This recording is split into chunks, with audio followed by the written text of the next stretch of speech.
Hello दोस्तों, मैं कुणाल। मेरे इस यूट्यूब चैनल में आपका स्वागत है। आज हम लोग आज हम सभी इंक्लूसिव एजुकेशन यानी समावेशी शिक्षा के बारे में जानेंगे, जो प्रीवियस ईयर क्वेश्चन में हर एक सेट में प्रीवियस ईयर क्वेश्चन पेपर के हर एक सेट में देखने को एक दो क्वेश्चन देखने को मिलता ही है। ये वेरी वेरी इंपॉर्टेंट है सीटेट एग्ज़ाम के लिए। तो आइए देखते हैं। सबसे पहले डेफिनेशन को जानेंगे। जैसा कि यहाँ पीपीटी में दिया हुआ है, समावेशी शिक्षा का क्षेत्र। पहले डेफिनेशन देखेंगे। समावेशी शिक्षा शारीरिक एवं मानसिक रूप से बाधित सभी बच्चों के लिए है। यह ऐसे प्रत्येक बालक के लिए शिक्षा एवं समान शिक्षा की बात करता है जो इससे लाभ प्राप्त करने के योग्य है। अतः समावेशी शिक्षा का कार्य क्षेत्र ऐसे सभी बालकों के बीच अपनी पहुंच बनाना है एवं उन्हें अधिगम प्रदान कर समान जीवन यापन हेतु अग्रसर करना है। यानी समावेशी शिक्षा में वैसे बच्चों को लिया जाता है जो शरीर से विकलांग, आर्थिक रूप से, मानसिक रूप से, ये सभी बाधित शिक्षा बाधा के जो प्रकार हैं, जिससे बच्चे सही ढंग से विद्यालय में नहीं पहुंच पाते और पहुंचते भी हैं तो हीन भावना से देखी जाती हैं। तो ये सबको मिटाने के लिए एक व्यवस्था शुरू की गई जो समावेशी शिक्षा का नाम दिया गया, जिसमें उस हर एक तबके के बच्चे उस विद्यालय में जाके शिक्षा ग्रहण कर सकते हैं। अब इसमें समावेशी शिक्षा में किस किस प्रकार के बालकों का प्रवेश होता है। जैसा 4 टाइप है। शारीरिक रूप से बाधित बालक, ऐसे बालक जिनके किसी भी अंग अपंग है यानी दिव्यांग है। वैसे बालक भी समावेशी शिक्षा में आने के लिए अग्रसर है। मानसिक रूप से जिनकी बुद्धि आईक्यू लेवल थोड़ा कम है, वही बच्चे उस विद्यालय में जा सकते हैं। सामाजिक रूप से बाधित या विचलित बालक, जो समाज में कई परेशानियों के कारण अपनी शिक्षा को छोड़ देते हैं, वैसे बालक भी। और शैक्षिक रूप से बाधित बालक जो शिक्षा के रूप में उनको मतलब बाधा उत्पन्न होती है। जैसे जो चाइल्ड लेबर हैं, वो किसी कारण से नहीं पढ़ पाते हैं और मेहनत मजदूरी करने बाहर चले जाते हैं। वैसे बालक भी क्या कर सकते हैं, अपने काम के साथ पढ़ाई भी कंटिन्यू कर सकते हैं ये समावेशी विद्यालय में। अब समावेशी शिक्षा की आवश्यकता क्यों पड़ी। समावेशी शिक्षा व्यवस्था के माध्यम से समावेशी शिक्षा बालकों के लिए एक ऐसी अवसर प्रदान करता है जिसमें अपंग बालकों को समान बालकों के साथ मानसिक रूप से प्रगति प्राप्त करने का अवसर मिले। मतलब एक साथ मिलकर सभी का विकास हो सके, सबका साथ सबका विकास। समावेशी शिक्षा एक ऐसी शिक्षा है जिसमें शिक्षा के समानता के सिद्धांत का पालन किया जाता है। साथ ही इस शिक्षा के माध्यम से शैक्षिक एकीकरण भी संभव है। यूनिटी, इससे इस तरह की शिक्षा से समाज में एकता एकता देखने को मिलती है, भेदभाव नहीं मिलता। थर्ड है, इसमें समान तथा अपंग बालक दोनों ही एक साथ समान रूप से शिक्षा ग्रहण करते हैं, जिससे उन दोनों के बीच प्राकृतिक वातावरण का निर्माण होता है, जिससे बालकों में एकता, भाईचारा और समानता की भावना उत्पन्न होती है। ये समावेशी शिक्षा के पॉइंट्स हैं। और जहाँ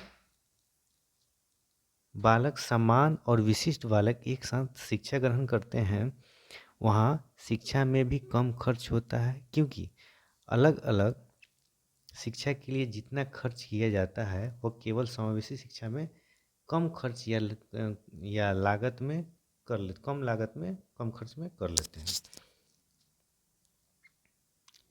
समावेशी शिक्षा वह शिक्षा है जहाँ लघु समाज का निर्माण होता है, एक छोटे समाज का निर्माण होता है, जिसमें शारीरिक रूप से अपंग, मानसिक रूप से अपंग बालक, आर्थिक रूप से और सामाजिक रूप से सभी क्या होते हैं, एक साथ मिलकर अपना शिक्षा ग्रहण करते हैं।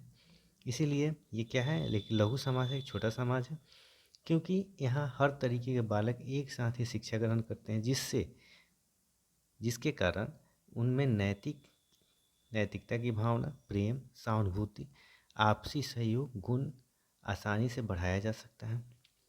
समावेशी शिक्षा के द्वारा बच्चे में शिक्षण तथा सामाजिक स्पर्धा जैसी भावना का भी विकास किया जाता है।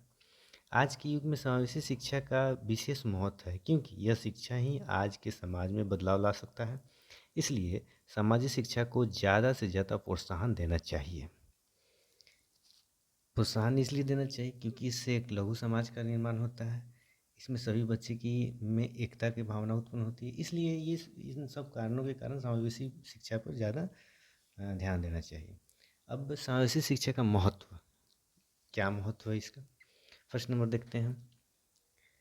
समावेशी शिक्षा के द्वारा बालक में एकता या समानता की विकास होता है।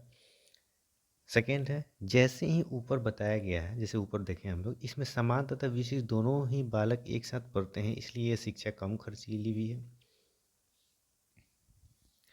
थर्ड है, समावेशी शिक्षा के द्वारा बालक का मानसिक विकास, उनके अंदर नैतिक विकास, सामाजिक विकास और आत्मसम्मान की भावना का भी विकास सही रूप से किया जाता है। फोर्थ है, जहाँ सभी बालक एक साथ शिक्षा ग्रहण करता है, वहाँ प्राकृतिक वातावरण का विकास होना सुनिश्चित है। नेचुरल इन्वायरमेंट, यूनिटी की इन्वायरमेंट सब क्या हो जाती है, आसानी से वहाँ मिल जाती है। 5 है, यह शिक्षा समायोजन की समस्या को दूर करने के लिए महत्वपूर्ण है। मतलब कि आपसी अलगाव, भेदभाव और हीनता को दूर करने के लिए ये शिक्षा बहुत ही ज़्यादा महत्वपूर्ण है। ये शिक्षा, समावेशी शिक्षा बहुत ही ज़्यादा महत्वपूर्ण। अब समावेशी शिक्षा के सिद्धांत, इनके सिद्धांत क्या है, इनको लाने की ज़रूरत क्यों पड़ी और इसके पीछे क्या कारण है? तो पहला है, वातावरण निरंतर पूर्ण होना चाहिए।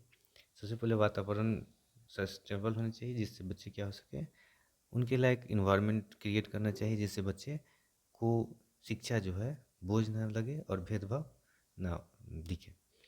दूसरा है, विशिष्ट कार्यक्रमों द्वारा शिक्षा देना चाहिए, अलग अलग कार्यक्रमों द्वारा उनको शिक्षा प्रदान करना चाहिए।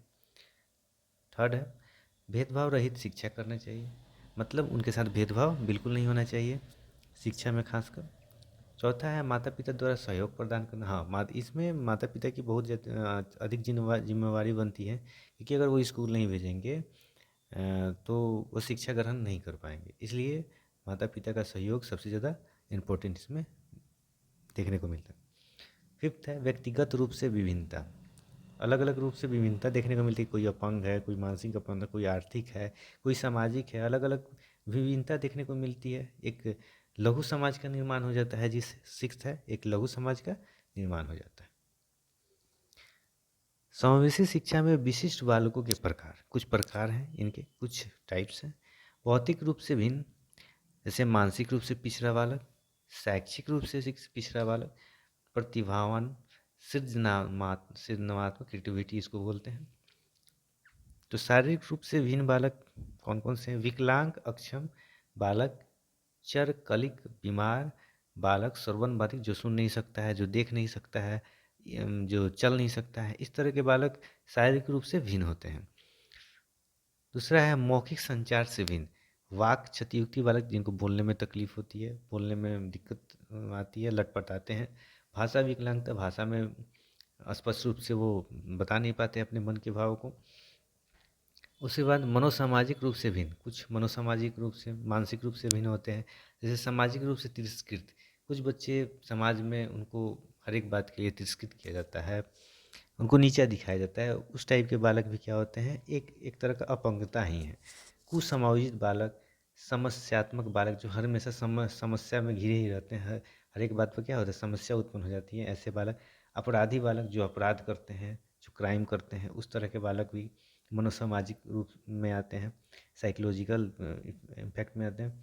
संवेगात्मक रूप से अशांत बालक, जो हमेशा क्या होते हैं, बेचैन रहते हैं, हमेशा कुछ ना कुछ उद्दंडता करते रहते हैं, उस तरह के बालक भी ये समावेशी शिक्षा में आते हैं और मनोसामाजिक रूप से भिन्न हैं।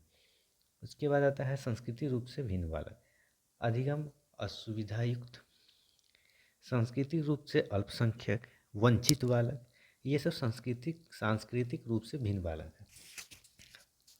अब विभिन्न विद्वानों ने विशिष्ट बालकों को विशिष्टता की प्रकृति के आधार पर भिन्न भिन्न बताए हैं। सुविधा की दृष्टि से हम भिन्न निम्न बालकों का अध्ययन करते हैं। जैसे पहला आता है प्रतिभाशाली बालक। टाइप्स हैं, ओनली टाइप्स जानना ही जरूरी है। और ये टाइप हिंदी में है तो इसे समझने में कोई तकलीफ नहीं होगी। दूसरा है समस्यात्मक बालक।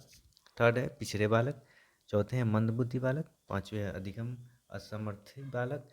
छठे हैं वंचित बालक। सातवें हैं बाल अपराधी बालक। आठवें है सृजनात्मक बालक। नौवें है शारीरिक रूप से विकलांग बालक। ये कुछ थे, विद्वानों के द्वारा उनको विशिष्ट किया गया है, अलग अलग प्रकारों में उनको बांटा गया है। ये नौ नौ प्रकार मुख्य रूप से देखने को मिलते हैं समावेशी शिक्षा और अपंगता में। अब सबसे बड़ा बात शिक्षक के ऊपर, अध्यापक के ऊपर आता है कि इन सभी विशिष्ट अलग अलग टाइप्स के जो बालक हैं उनको कैसे उनका अध्यापन की प्रक्रिया कैसे वो इन सब बालकों को एक साथ समावेशी शिक्षा के साथ जोड़े रखेंगे। तो पहला है कक्षा में विकलांग बच्चों की पहचान की जाए। विकलांग बच्चों को विद्यालय में स्वीकार किया जाए। ऐसा नहीं कि विकलांग हैं जो पढ़ नहीं सकते हैं, जो बोल नहीं सकते हैं तो उनको तिरस्कार करके स्कूल से निकाल दिया जाए। उन्हें हर संभव कोशिश करना है कि उनको बेहतर शिक्षा और उनकी समझ की शिक्षा दी जा सके। समान और विकलांग बच्चों के बीच सकारात्मक दृष्टिकोण का विकास करना, जो समान है, जो सब तरह से ठीक है, फिट है, और जो विकलांग है वो दोनों में क्या होना चाहिए, सामंजस्य की स्थिति यानी समान स्थिति होनी चाहिए। ये नहीं कि भेदभाव होना चाहिए। वो समान बालक उसको तिरस्कारित करते हैं या देखना चाहते हैं तो बच्चे क्या होता है, ऑटोमेटिक अगले दिन कक्षा में आना उचित नहीं समझेगा। कक्षा में बच्चों को उचित स्थान पर रखना चाहिए। जहाँ भी संभव हो विषय वस्तु शिल्प बाधाओं को दूर किया जाए जिससे विकलांग बच्चे स्वतंत्र रूप से आगे बढ़ पाए। अभिभावकों और जनता को जागरूक करने के लिए विद्यालय द्वारा कार्यक्रम चलवाया जाए।